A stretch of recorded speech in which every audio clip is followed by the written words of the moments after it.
Is it a good idea to include my closing costs in my mortgage, or should I pay those separately? I was actually given the option to do that by a bank, and I was wondering what your thoughts are in the practice. If you're facing that dilemma, well, let me tell you, you came to the right channel because that's exactly what we're going to cover today.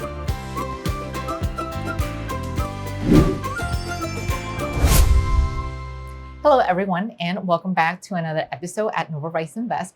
For those who are tuning in for the first time, this is your channel for real estate education. So today we're going to cover a topic that it's pretty much in everyone's mind, right? Because everyone it's looking to take advantage of the rates and basically apply for mortgage to either refinance or to just simply continue to expand your real estate portfolio.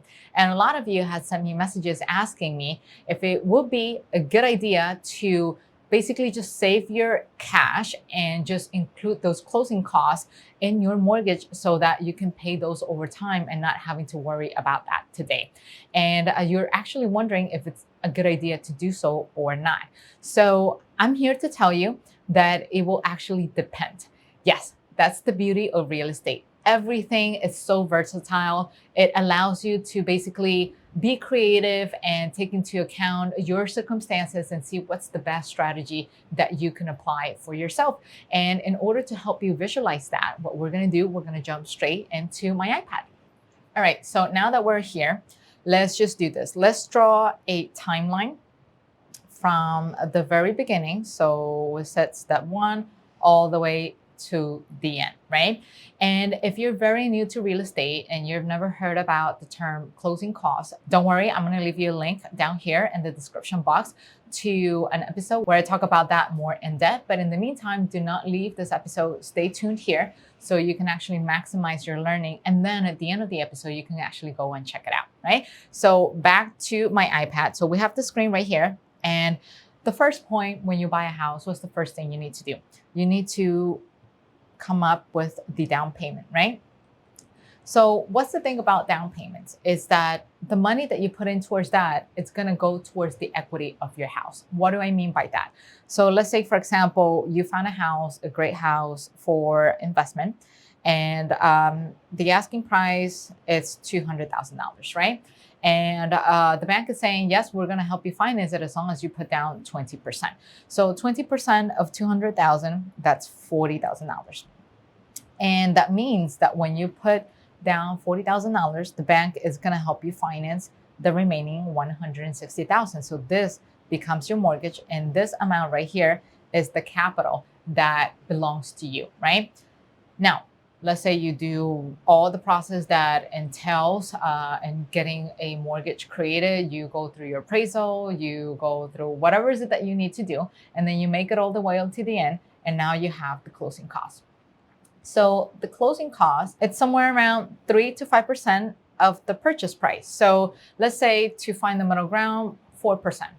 4% of 200,000, that's $8,000, right? So in the end, the key question here is, should you pay this amount separately,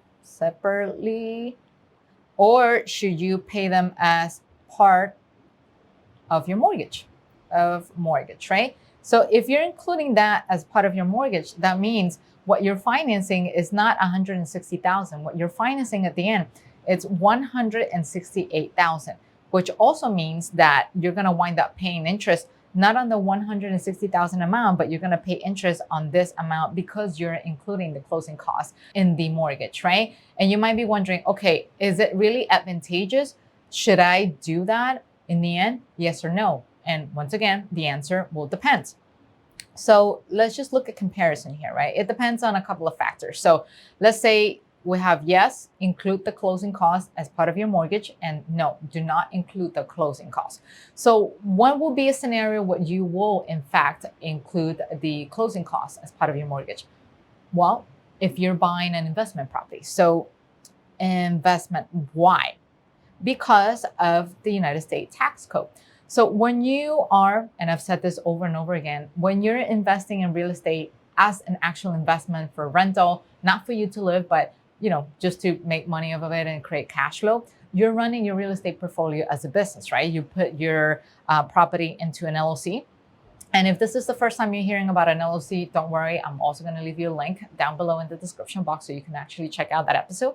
But an investment property that's run like a business will get you a lot of tax advantages. So let's say, for example, you generate, let's say $20,000 worth of rent, right? Just to throw a number out there. And then in your mortgage and in your closing costs, right here, 168,000, you wind up paying annually, I don't know, a total of $8,000, just to throw a number out there. So $8,000 in interest. So in the end, that will leave you with $16,000. Well, the US tax code is saying, well, we're going to take those interest as a deduction, right? We're going to give you a break because yes, you generated 20,000, but you also have to pay $8,000. So you're creating jobs and you're helping the banks create jobs as well. And so instead of taxing you on the 20,000, we're going to tax you on $16,000. That's very nice, right? So that's one, right? So the second reason why you will want to include your closing costs into your mortgage is if you don't have any cash, you don't have any liquidity, no money left, right? So no cash left. And in fact, this happened to me when I was purchasing my 17 unit, right? Eventually, because I expanded so fast, I ended up spending a lot of money in appraisals and it almost wiped out everything I had. So I have very little money left, cash, liquid cash. And I just simply decided to incorporate all of those closing costs into the mortgage. One, because I already had the intention to manage my portfolio like a business. I already had the LLC set up. So I knew that if I incorporated the closing costs into that mortgage, I will be able to take advantage of the deductions. And also because, hey, I needed to take a break. I had no more cash whatsoever, right?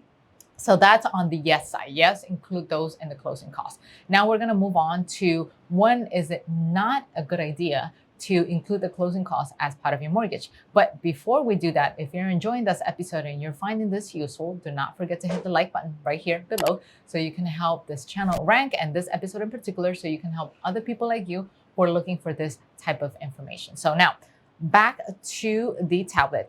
When is it not convenient for you to include the closing costs into your mortgage? Well, when you're buying your primary residence, right? So we have primary residence. Why?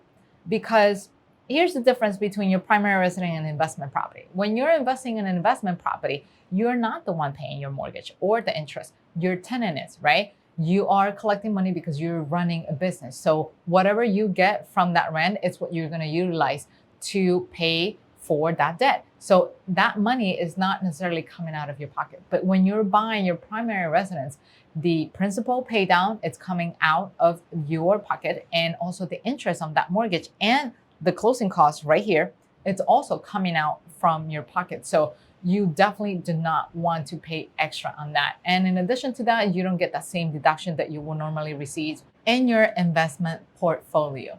Now, the second reason why you should not include the closing costs in your mortgage is if you have the cash available, right? So if you have the cash, why? Because, hey, you're trying to save money on interest rates. So if you have the liquidity available, why not just pay that and just get it over with?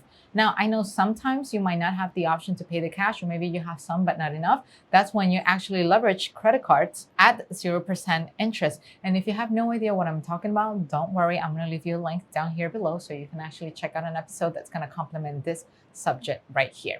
Now, I want to hear your thoughts and see what situation you're in, because I know a lot of you have asked me that question. So have you encountered yourself in a situation like this where you face this dilemma and you had to make a decision? If so, did you follow the same approach that I did, or did you follow a separate approach or a different approach? And if you did, I would love to hear your thoughts and see what worked out best for you, because I'm sure there's someone else like you who are looking for the type of information who can also benefit from your knowledge as well. And while I have you here, do not forget to check this episode right here. That's going to help you complement everything you learned today. And also don't forget to check the episodes that I'm leaving you down here in the description box below.